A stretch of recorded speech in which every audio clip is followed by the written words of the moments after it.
Hello दोस्तों, स्वागत करता हूं आपके अपने यूट्यूब चैनल एक्सीलेंट प्राइम पर। तो जैसा कि आप सब लोगों ने थंबनेल देखकर अंदाज़ा लगा ही लिया होगा कि आज वीडियो किस बारे में होने वाला है। तो हाँ दोस्तों, आज हम चर्चा करेंगे ब्लैक होल के बारे में। ब्लैक होल के नाम से सभी परिचित ही होंगे, ठीक है। लेकिन ब्लैक होल होता क्या है, कैसा होता है, कैसे बनता है ब्लैक होल, और एक बहुत ही इंटरेस्टिंग टॉपिक के बारे में चर्चा होगी कि अगर हम जो है ब्लैक होल में चले जाएं तो हमारे साथ क्या होगा।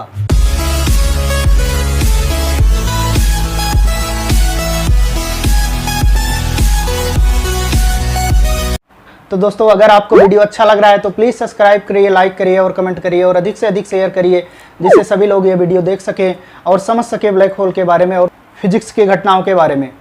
तो आइए आज का टॉपिक शुरू करते हैं। Black hole.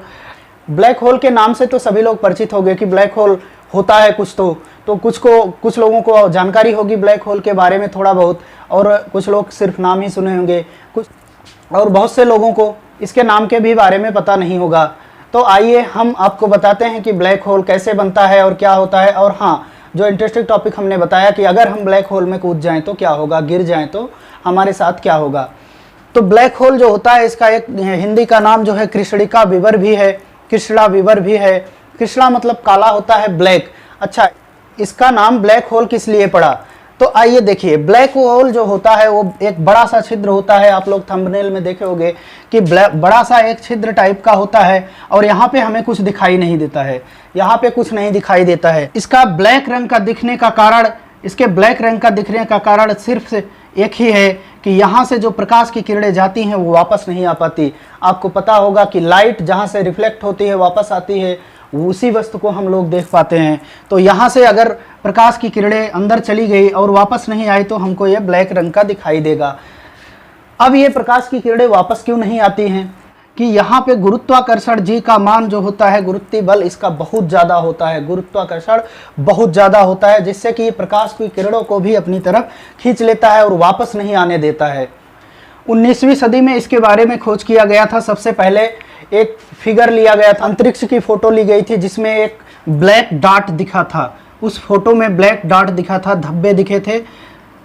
उस समय साइंटिस्टों ने इस ब्लैक डॉट के ऊपर ध्यान नहीं दिया, क्योंकि पहले उन्हें इस बारे में इतनी जानकारी नहीं थी कि जो लाइट की तरंगे होती हैं, प्रकाश तरंगे, प्रकाश की जो किरणें होती हैं, इसको गुरुत्वाकर्षण प्रभावित कर सकता है।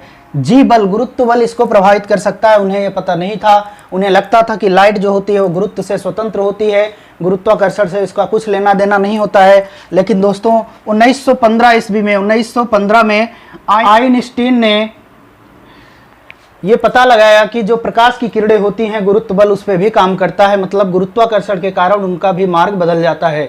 अगर तीव्र गुरुत्वाकर्षण हो तो प्रकाश की किरणें उसकी तरफ झुक जाएंगी। तो यहाँ पे होता क्या है, जो ब्लैक होल होता है वो सारी प्रकाश की किरणों को अपने अंदर अवशोषित कर लेता है। इसके अगल बगल से जो प्रकाश की किरणें जा रही हैं, लाइट की तरंगे जा रही हैं, किरणें जा रही हैं, यहाँ पे गुरुत्वाकर्षण इतना अधिक होता है, इतना ज़्यादा अधिक होता है कि सारी किरणें यहाँ पे एकत्रित होकर इसके अंदर चली जाती हैं, समाहित हो जाती हैं और वापस नहीं आती। तो दूर से देखने पे हमको ये ब्लैक कलर का दिखाई देता है। ठीक, देखिए कि इसका निर्माण कैसे होता है। कोई भी जो ब्लैक होल बनता है वो बनता कैसे है, शुरू में स्टार्टिंग कैसे होती है बनने की उसकी। तो ब्लैक होल जो होता है, कोई बड़ा सा पिंड हो, कोई भी बड़ा सा पिंड हो, आपका सूर्य हो गया, पृथ्वी हो गई, ठीक है, यहाँ तक का आपका माउंट एवरेस्ट जो है वो, उससे भी ब्लैक होल का निर्माण हो सकता है। तो और जो ग्रह हैं बड़े बड़े, वे अगर कंप्रेस हो जाएं, उनको किसी विधि द्वारा कंप्रेस किया जाए, दबा दिया जाए, मतलब कि एक आप समझ सकते हो कि जो सूर्य है, सूर्य बहुत बड़ा है, आपको पता ही होगा कि सूर्य बहुत बड़ा है। अगर आप उसे कंप्रेस करें और वो सूर्य आपका 3 किलोमीटर के एरिया में हो जाए, कितना, 3 किलोमीटर के एरिया में, तो वो जो सूर्य होगा वो ब्लैक होल में कन्वर्ट हो जाएगा। मतलब कि उसका जो द्रव्यमान है वो बहुत सूक्ष्म जगह में एकत्रित हो जाए। अब पूरा बड़ा सूर्य है तो उसमें बहुत सारी ऊर्जा है, और सारी ऊर्जा, सारा तत्व जब एक छोटे से स्थान में 3 किलोमीटर के एरिया में एकत्रित होगा तो वो जो सूर्य होगा वो ब्लैक होल में कन्वर्ट हो जाएगा। आपकी पृथ्वी को अगर कंप्रेस करके 1 किलोमीटर के एरिया में कर दिया जाए तो ये भी ब्लैक होल में कन्वर्ट हो जाएगी। और कहा जाता है कि जो माउंट एवरेस्ट है, माउंट एवरेस्ट को अगर आप जो है कंप्रेस करके आप मटर के दाने के बराबर कर दें, एक मटर के दाने के बराबर। सोचिए इतना बड़ा माउंट एवरेस्ट और आप कंप्रेस करके मटर के दाने के बराबर कर सकते हैं? नहीं कर सकते। तो अगर आप किसी विधि द्वारा इसे मटर के दाने के बराबर कर दें तो आपका माउंट एवरेस्ट भी ब्लैक होल में कन्वर्ट हो जाएगा। अब बात आती है कि इनको जो ब्लैक होल बना है इसको कौन कंप्रेस करने गया? तो भैया कोई कंप्रेस करने इनको नहीं गया था, कोई दाब लगाने इस पे नहीं गया था। ये ब्लैक होल स्वयं से भी बन जाते हैं। वो कैसे बनते हैं कि जब कोई तारा या कोई बड़ा सा ग्रह, कोई बड़ा सा पिंड जब वो समाप्ति की ओर होता है, मतलब उसकी आयु खत्म होने वाली होती है, तो वो तारा धीरे धीरे अपने में ही समाहित होने लगता है। और जब वो अपने में समाहित होने लगता है तो एक समय ऐसा आता है कि उसका सारा द्रव्यमान, सारी एनर्जी एक छोटे से भाग में केंद्रित हो जाती है और वो ब्लैक होल में कन्वर्ट हो जाता है। अब आप समझिए कि पृथ्वी जो है वो बहुत बड़ी है, ठीक है, आप पृथ्वी का उदाहरण समझिए। पृथ्वी बहुत बहुत बड़ी है और उसमें सब जगह गुरुत्वाकर्षण है। अगर सारा द्रव्यमान 1 किलोमीटर के एरिया में आ गया तो गुरुत्वाकर्षण तो पहले जैसा ही रहेगा। अब जो पृथ्वी इतने एरिया में, इतने बड़े एरिया में पृथ्वी जो है गुरुत्वाकर्षण लगा रही थी, वो पूरा का पूरा गुरुत्वाकर्षण 1 किलोमीटर के क्षेत्र में लगाएगी। तो क्या होगा? ब्लैक होल का निर्माण होगा और वहां से सूर्य की किरणें भी पास नहीं हो पाएंगी। यहाँ पर इंटरेस्टिंग ये है कि यहाँ पे फिजिक्स का कोई नियम फॉलो नहीं होता है। यहाँ पर इतना अधिक गुरुत्वाकर्षण, इतना मास, इतना द्रव्यमान इतनी छोटी से एरिया में। अब बात आती है जो हम लोग का टॉपिक है कि अगर हम इसमें कूद जाएं तो हमारे साथ क्या होगा।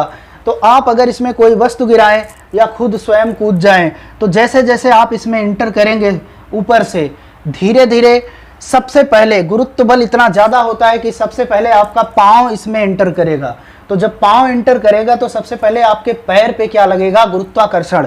मतलब गुरुत्वाकर्षण तो पूरे शरीर पे लगेगा लेकिन पैर पे सबसे अधिक लगेगा।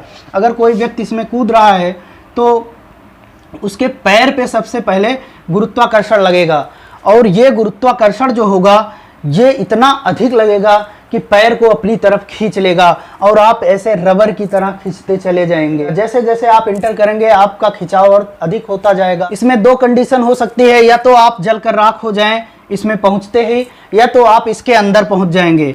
और इसके अंदर जो होता है, इसके केंद्र तक काफी घुमावदार रास्ता होता है। आप उसके केंद्र तक पहुंचेंगे और वहां पे एकदम फ्रीज हो जाएंगे। फ्रीज मतलब समझते हैं ना, किसी को आप फ्रीजर में बंद कर दीजिए, बर्फ बन जाए चारों तरफ से, वो फ्रीज हो जाएंगे। आप इसमें एकदम ऐसे पड़ जाएंगे, कुछ भी नहीं कर पाएंगे।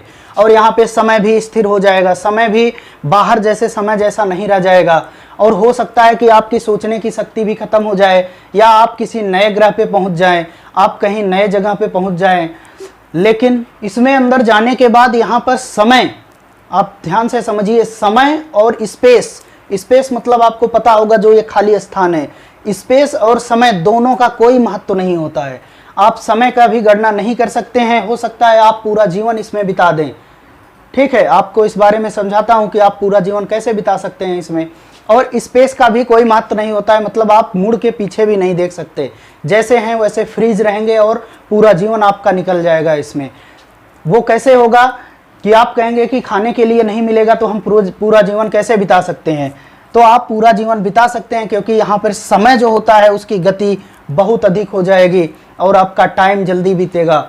यहाँ पे फिजिक्स का नियम फॉलो नहीं होता है, भौतिक का नियम कोई फॉलो नहीं होता है, और सारा का सारा नियम बाहर ही धरा रह जाता है हमारी पृथ्वी पर और ग्रहों पर। या हो सकता है कि आप किसी दूसरे यूनिवर्स में चले जाएं और बीती बातों को सब कुछ भूल जाएं और नए यूनिवर्स में एंटर कर जाएं। इस बारे में अभी जानकारी नहीं है। कुछ लोगों का मानना ऐसा भी है कि आप दूसरे यूनिवर्स में भी जा सकते हैं, क्योंकि इसके अंदर जाके खोज करना बहुत बड़ी बात है। इसके अंदर जो चला जाता है यहाँ से आवाज़ भी बाहर नहीं आएगी। आप फ़ोन लेके जाएंगे तो कुछ कर ही नहीं पाएंगे अंदर जाने के बाद, या क्या होगा ये तो अंदर जाने के बाद ही पता चलेगा। इसमें जब आप गिर रहे होंगे तो आप एकदम फ्री महसूस करेंगे, फ्री फॉल, जैसे कि आप कहीं से कूद जाएं और धीरे धीरे धीरे स्लो मोशन में ऐसा आपको लगेगा कि हम बहुत तेज नहीं, स्लो मोशन में अंदर जा रहे हैं, ठीक है। एकदम जैसे मोबाइल का कैमरा किया जाता है ना स्लो मोशन में, वैसे स्लो मोशन में आप अंदर धीरे धीरे जाएंगे और आपको बहुत ही अच्छा महसूस होगा। वैसे अच्छा तो महसूस होगा नहीं, क्योंकि आपको पता होगा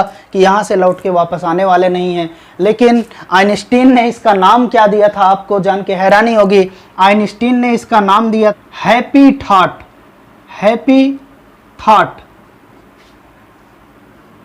आप ही बताइए ये हैप्पी थॉट कैसे हो सकता है? आप ऐसी जगह पे जा रहे हैं जहां से वापस ही नहीं आ सकते और आपके शरीर को कितना दबाव महसूस हो रहा है, आपकी मौत भी हो सकती है, आप सब कुछ जान रहे हैं, तो हैप्पी थॉट कैसे हो गया? लेकिन इन्होंने नाम दे दिया कि हैप्पी थॉट है। हैप्पी थॉट मतलब आप फ्री फॉलिंग कर रहे हैं और एकदम मौज में धीरे धीरे धीरे धीरे नीचे जा रहे हैं, ठीक है? तो ये हैप्पी थॉट है। तो इनके लिए तो होगा भाई, हम लोगों के लिए तो नहीं है हैप्पी थॉट, क्योंकि हमें तो दिक्कत है इसमें गिरने में, ठीक। ब्लैक होल के बारे में बहुत सारी खोज होती रहती है, हमारे साइंटिस्ट लोग जुटे रहते हैं कि इसके तथ्यों को सुलझाने में। हो सकता है कि ब्लैक होल का रहस्य सुलझते ही बहुत बड़ी दुनिया हमें प्राप्त हो, नई दुनिया प्राप्त हो, या कुछ ऐसा प्राप्त हो कि जिसके द्वारा सारी दुनिया को कन्वर्ट किया जा सके, पूरी दुनिया का जो रहस्य है वो बदल जाए। कुछ भी हो सकता है, ब्लैक होल में बहुत बड़ी मिस्ट्री इसके अंदर छुपी हुई है, तो इस बारे में तो हम ऐसे खोज भी नहीं सकते हैं। और अगर आप सोचे कि इसके पास जाके निगरानी कर ले, आप प्लेन द्वारा इसके पास गए और निगरानी किए, फोटो वोटो लिए, फोटो तो इसकी ली जा चुकी है लेकिन काफ़ी दूर से ली गई है, ठीक है। और अगर आपने सोचा कि इसके पास जाके हम इसका अध्ययन करें, तो ये तो अपने अंदर खींच लेगा, इतना ज़्यादा गुरुत्वाकर्षण है। जो लाइट को नहीं जाने दे रहा वो प्लेन जाने देगा? प्लेन भी नहीं जाने देगा और इसमें खींच लेगा। इसलिए इसकी जानकारी किसी के पास इतनी हो नहीं पाई है और कोई खोज इस पर हो नहीं पाती है। अब यहाँ धरती पे बैठे बैठे कौन सा खोज करेंगे आप? डेनियल हार्लो और पैट्रिक ये दो साइंटिस्ट हैं। ये इन्होंने 2013 में एक खोज किया ब्लैक होल के बारे में, एक अपना विचार प्रस्तुत किया। वैसे इसका अर्थ तो कुछ निकला नहीं, लेकिन एक नई दिशा मिली कि इस पे हाँ खोज जारी की जा सकती है। वो ये है कि जो ये ब्रह्मांड है, ये पूरा ब्रह्मांड जो है का निर्माण कैसे हुआ। जब हम छोटे थे तो 6, 7, 8 की किताबों में विज्ञान में ये दिया होता था कि हमारे ब्रह्मांड की रचना एक बहुत ही छोटे कण से हुई, जिसमें एक बहुत बड़ा विस्फोट हुआ जिससे सभी ग्रह उपग्रह निकले, ठीक है। तो ये बात तो सत्य है। इसको स्टीफन हॉकिंग नाम के वैज्ञानिक ने, बहुत बड़े साइंटिस्ट थे जो अब इस टाइम हमारे बीच नहीं है, उन्होंने भी एक खोज किया था कि एक छोटा सा पार्टिकल है, उसी से पूरा ब्रह्मांड चल रहा है और छोटे छोटे से पार्टिकल से ही पूरे ब्रह्मांड की रचना हुई है। उसमें बहुत बड़ा विस्फोट हुआ था, विस्फोट होने से सारे ब्रह्मांड का निर्माण हुआ था। की खोज इसी बारे में थी कि अगर पूरे ब्रह्मांड की रचना एक पार्टिकल से हुई है तो पूरे ब्रह्मांड में जो कुछ भी मौजूद है वो सब एक दूसरे से कनेक्टेड होगी। अर्थात आप एक पे कुछ चेंजेस करेंगे तो दूसरे पे भी चेंजेस आएगा। या आपको इसका अध्ययन करना है, आप यहाँ नहीं जा सकते तो आप इसका अध्ययन कर लें, उस बारे में आपको जानकारी हो सकता है मिल जाए। लेकिन ये इतना गहन कोड में बद्ध है कि इसकी जानकारी हम लोगों को अब तक हो नहीं पाई है कि कहीं दूर जाए बिना एक यहीं पे किसी पार्टिकल से अध्ययन करके हम उसके बारे में जानकारी कैसे प्राप्त करें। तो इन साइंटिस्टों ने इसके बारे में अपना तथ्य दिया था। वैसे इसका हल तो कुछ नहीं निकला, लेकिन एक दिशा मिली कि हाँ, हम ब्लैक होल जो है वो भी इसी ब्रह्मांड की रचना है। तो हम धरती पे बैठे बैठे यहाँ के पार्टिकलों से ब्लैक होल के अंदर की दुनिया का अध्ययन कर सकते हैं।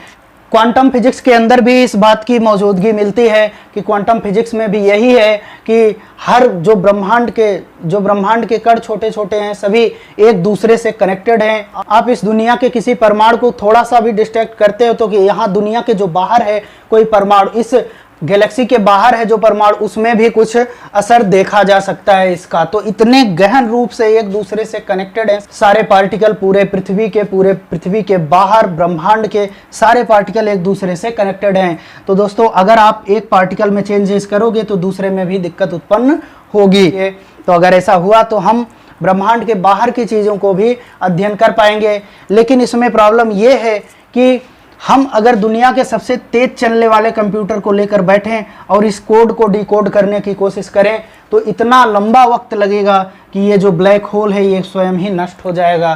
क्योंकि ये जो ब्लैक होल होता है कुछ समय बाद इसका अस्तित्व समाप्त हो जाता है। जितनी भी गैलेक्सियां हैं सबका एक एक ब्लैक होल है। इस अनुसार अपनी गैलेक्सी का जो ब्लैक होल है उसका नाम है धनु ए इसका नाम है ब्लैक होल का। अपना जो ब्लैक होल है, अपनी गैलेक्सी का ब्लैक होल जो है, और इस ब्लैक होल का द्रव्यमान बहुत ही बड़ा है। ये सूर्य से लगभग 43 लाख गुना ज्यादा मास से भरा है। तो दोस्तों ये था आज का वीडियो ब्लैक होल के ऊपर। अगर आपको ये वीडियो पसंद आया है तो प्लीज़ लाइक करिए, सब्सक्राइब करिए। और हाँ, अगर आपको इस टाइप के वीडियो पसंद आते हैं, भौतिकी से रिलेटेड और अपने ब्रह्मांड से रिलेटेड घटनाओं को जानने की इच्छा रखते हैं, तो प्लीज़ इस चैनल को सब्सक्राइब करिए और अधिक से अधिक शेयर करिए, जिससे सभी लोगों तक ये वीडियो पहुँच पाए। तो आप कमेंट में ज़रूर बताइए कि वीडियो कैसा लगा, और कोई सुझाव हो तो उसको भी दीजिएगा। आज के लिए इतना ही, मिलते हैं अगले वीडियो में, तब जय हिंद।